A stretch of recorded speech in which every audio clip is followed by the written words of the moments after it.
नमस्कार.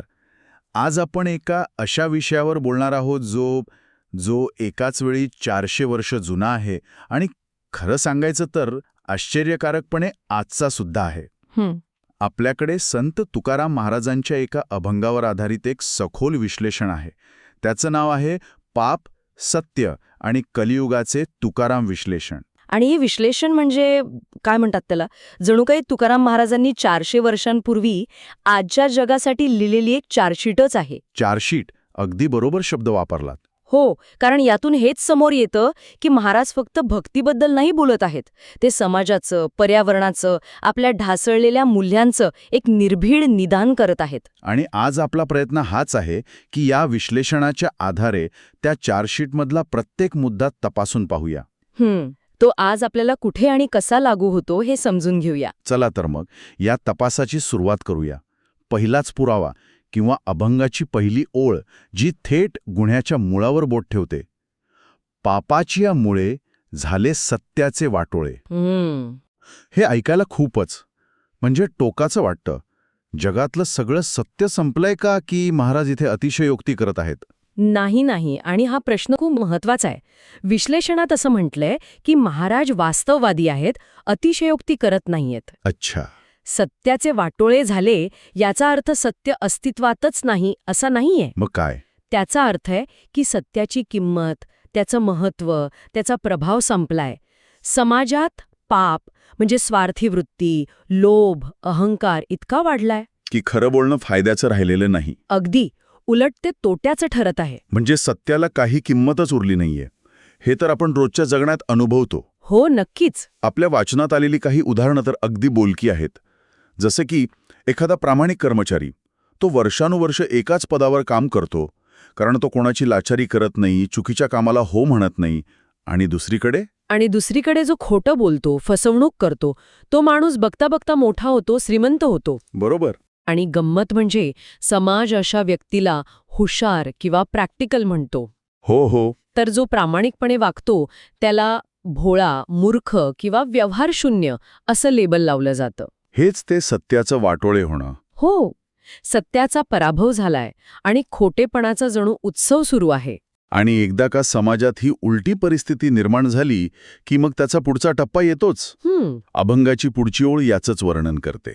दोष झाले बळीवंत, नाही ऐशी झाली नीत. म्हणजे सत्य तर गेलंच, पण त्याची जागा कोणी घेतली? तर दोषांनी, वाईट प्रवृत्तींनी. अगदी बरोबर. या दोन्ही ओळी म्हणजे एकाच नाण्याच्या दोन बाजू आहेत. सत्य जेव्हा कमजोर होतं तेव्हा निर्माण झालेली पोकळी अनितीच भरणार, नाही का? खरंय. लेखक इथे भर देतात की दोष बळीवंत झाले म्हणजे वाईट गोष्टी फक्त अस्तित्वात नाहीयेत, त्या शक्तिशाली झाल्या आहेत. त्यांना सामाजिक मान्यता मिळू लागली आहे. अच्छा. म्हणजे पूर्वी ज्या गोष्टींची लाज वाटायची, हो, त्या गोष्टी आज उघडपणे केल्या जातात. पूर्वी नियम होते, एक चौकट होती. बरोबर. आता नियम आहेत पण ते फक्त कागदावर. बरोबर. ज्याच्याकडे सत्ता आणि पैसा आहे तो ते नियम सहज वाकवतो. हो ना. यावर आपल्या स्रोतात दिलेली उदाहरणं तर आजच्या वर्तमानपत्रातल्या बातम्यांसारख्या वाटतात. हो ना. मोठा गुन्हा करूनही लोक सहज सुटतात. न्याय विकत घेतला जातो. आणि त्याहूनही गंभीर गोष्ट म्हणजे गुन्हेगारी प्रवृत्तीची माणसे समाजात प्रतिष्ठित म्हणून मिरवतात. हो, लोक त्यांना घाबरतात, त्यांचा आदर करतात. यालाच तुकाराम महाराज नीत नाही ऐसी झाली असं म्हणतात. म्हणजे नैतिकता नावाची गोष्टच उरली नाहीये, ती अदृश्य झालीये. ती आता चर्चेचा विषयही राहिलेली नाही. म्हणजे माणसाने माणसासोबतचा प्रामाणिकपणा सोडला, नीतिमत्ता सोडली, हे तर झालं, पण याचा परिणाम फक्त माणसांपुरता मर्यादित राहतो का? स्रोतानुसार तुकाराम महाराज म्हणतात अजिबात नाही. हो. आणि इथेच त्यांचं विश्लेषण एका वेगळ्याच उंचीवर जातं. ते म्हणतात की या पापाची किंमत अख्खं निसर्ग चुकवतोय. हो, आणि हा मुद्दा अक्षरशः अंगावर काटा आणणारा आहे. कारण ते मानवी वर्तनाचा संबंध थेट हवामानाशी जोडत आहेत, तेही 400 वर्षांपूर्वी. अविश्वसनीय. पुढची ओळ आहे, मेघ पडो भीती, पिके सांडिये क्षिती. याचा शब्दशः अर्थ काय? याचा शब्दशः अर्थ आहे की माणसाचं पाप इतकं वाढलंय की ढगांनाही पृथ्वीवर बरसण्याची भीती वाटते आणि जमिनीने पीक देणंच सोडून दिलं आहे. बापरे. म्हणजे आज आपण ज्या क्लायमेट चेंज, अवकाळी पाऊस, दुष्काळ, महापूर याबद्दल बोलतोय त्याचं मूळ मानवाच्या नैतिक अधपतनात आहे असं ते सांगतायत. हे विश्लेषण या ओळीला फक्त एक रूपक मानत नाहीये, तर एक वास्तव म्हणून पाहतं. बरोबर. लेखक सांगतात की हा निव्वळ योगायोग नाही, निसर्गाचं एक संतुलन असतं, एक लय असते. हो, माणसाची लोभी आणि स्वार्थी वृत्ती, ज्याला महाराज पाप म्हणतात, ती या संतुलनावर थेट आघात करते. आपण निसर्गाचं अमर्याद शोषण करतो, प्रदूषण करतो, जंगलं तोडतो, हे सगळं पापच आहे. आणि त्याचा परिणाम म्हणून निसर्गाचं चक्र बिघडतं. अगदी पाऊस वेळेवर पडत नाही किंवा इतका पडतो की सगळं वाहून जातं, जमीन नापीक होते.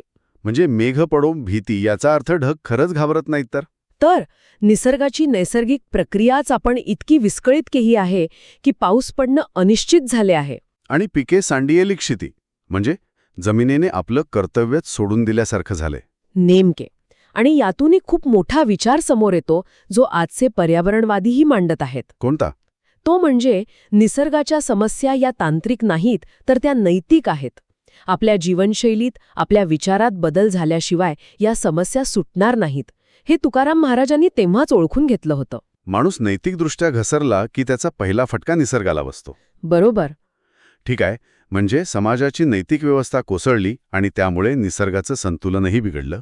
आता या चार्जशीटमधला शेवटचा आणि कदाचित सगळ्यात जास्त अस्वस्थ करणारा मुद्दा, आणि आपल्या अध्यात्मिकवस्थेचा अभंगाची शेवटची ओळ आहे, तुका म्हणे काही वेदा वीर्य शक्ती नाही. हो, आणि आपल्या स्रोतामध्ये याला दुःखदायक पण सत्यविधान असं म्हटले आहे. मग याचा सरळ अर्थ घ्यायचा का, की वेदांची शक्तीच संपलीये? नाही. आणि इथेच या विश्लेषणाचं सौंदर्य आहे. ते सांगतात की याचा अर्थ खूप सूक्ष्म आहे. वेद हे ज्ञानस्वरूप आहेत, त्यांची शक्ती, त्यांचं वीर्य कधीही कमी होत नाही. ओके. ते तर ऊर्जेचं स्रोत आहेत. पण तुकाराम महाराज म्हणत आहेत की ती ऊर्जा ग्रहण करणारी जी व्यवस्था आहे, म्हणजे आपण माणसं, आपणच अशुद्ध झालो आहोत. हो, आपली श्रद्धा आणि आपलं आचरण इतकं तकलादू झालं आहे की वेदांमधली ती प्रचंड शक्ती आपल्याला अनुभवताच येत नाहीये. अरे वा, म्हणजे हे असं झालं की वायफाय राउटरचं सिग्नल फुल आहे, पण आपल्या मोबाईलमध्ये आपण चुकीचा पासवर्ड टाकतोय आणि मग तक्रार करतोय की इंटरनेट चालत नाहीये. अगदी उत्तम उदाहरण आहे हे. अडचण सिग्नलमध्ये नाही, आपल्या रिसिव्हरमध्ये आहे. बरोबर. स्रोतातही असंच काहीसं म्हटलं आहे. लोक मंत्रपठन करतात, मोठे यज्ञयाग करतात, पण त्या मंत्रांमधला विचार त्यांच्या आचरणात नसतो. पूजा करताना मन मात्र मत्सर, द्वेष आणि लोभाने भरलेलं असतं. धर्माच्या नावाखाली कर्मकांड केली जातात, पण धर्माचं जे सार आहे, म्हणजे दया, करुणा, प्रेम, ते मात्र गायब असतं. आणि यामुळेच वेद नरमले आहेत, म्हणजे निष्प्रभ झाल्यासारखे वाटतात. हो, त्यांची मूळ शक्ती असूनही ती आपल्याला जाणवत नाही, कारण ती ग्रहण करण्याची पात्रता, ती शुद्धता आपण गमावून बसलो आहोत. यात तर संपूर्ण जबाबदारी आपल्यावरच येते. आपण व्यवस्थेला किंवा देवांना दोष देऊ शकत नाही. बरोबर. आणि हेच तुकाराम महाराजांचं मोठेपण आहे. ते अत्यंत परखडपणे आपल्याला आरसा दाखवतात. ते सांगतात की बाहेर जे काही चुकलंय, मग ते समाजात असो, निसर्गात असो व धर्मात असो, त्याचं मूळ तुमच्या माझ्या आत आहे. तर या संपूर्ण विश्लेषणाचा सार पाहिला तर कलियुगाची 4 प्रमुख लक्षणं समोर येतात. बरोबर? हां, सांगा. पहिलं, समाजात सत्याची जागा खोटेपणा घेतो. दुसरं, नीतिमत्ता संपून वाईट प्रवृत्ती शक्तिशाली होतात. तिसरं, मानवी पापांमुळे निसर्गाचं संतुलन बिघडतं. आणि चौथं, अध्यात्म हे केवळ दिखावा किंवा कर्मकांड म्हणून राहतं, त्याचं खरं सामर्थ्य अनुभवाला येत नाही. अगदी. हे तर झालं समस्येचं निदान, पण यावर काही उपाय आहे का? हो, आणि तो उपाय या अभंगात थेट दिलेला नसला तरी तो गर्भित आहे. लेखक म्हणतात की तुकाराम महाराज केवळ समस्या सांगून थांबत नाहीत. ते आपल्याला आत्मपरीक्षणाला प्रवृत्त करतात. बरोबर. खरी शिकवण हीच आहे की बदल जगात नाही, तर तो माणसात व्हायला हवा. आपण नेहमी बाहेरच्या परिस्थितीला, सरकारला, समाजाला दोष देतो, पण सुरुवात स्वतःपासून केली पाहिजे. आणि त्यासाठी काही स्पष्ट पावलं सुद्धा या विश्लेषणात सुचवली आहेत. हो, पहिलं, कितीही कठीण वाटलं तरी सत्याने वागा. दुसरं, नीतीचे नियम पाळा, ते स्वतःच्या सोयीसाठी वाकवू नका. तिसरं, निसर्गाचा आदर करा, त्याला ओरबाडू नका. आणि चौथं, धर्म केवळ पाळू नका, तर तो आचरणात आणा. तुमच्या वागण्यातून, विचारातून तो दिसला पाहिजे. थोडक्यात, बाहेर जे काही चुकीचं घडतंय, त्याचं मूळ आपल्या आतल्या जगात आहे, आपल्या विचारांमध्ये आणि आपल्या वृत्तीमध्ये. म्हणजे जर आपण स्वतःमध्ये एक छोटासा जरी सकारात्मक बदल घडवला, तर त्याचा एक तरंग उमटेल. एका व्यक्तीच्या चांगल्या वागण्यानं लगेच जग बदलणार नाही हे खरं आहे, पण बदलाची सुरुवात तर तिथूनच होणार आहे. एक एक करूनच समाज बदलतो. म्हणजे उपाय खूप सोपा आहे, पण तितकाच कठीणही. का? कारण दुसऱ्यांवर बोट दाखवणं सोपं असतं, पण स्वतःमध्ये बदल घडवणं हे सर्वात अवघड काम आहे. नेमकी. आणि म्हणूनच हा अभंग आजही तितकाच महत्त्वाचा आणि लागू होणारा आहे. कारण तो कोणत्याही एका काळापुरता मर्यादित नाही, तो मानवी स्वभावाच्या आणि अस्तित्वाच्या मुळाशी जातो. आजच्या या चर्चेतून हे स्पष्ट झालं की संत तुकारामांचे शब्द हे खरंच कालातीत आहेत.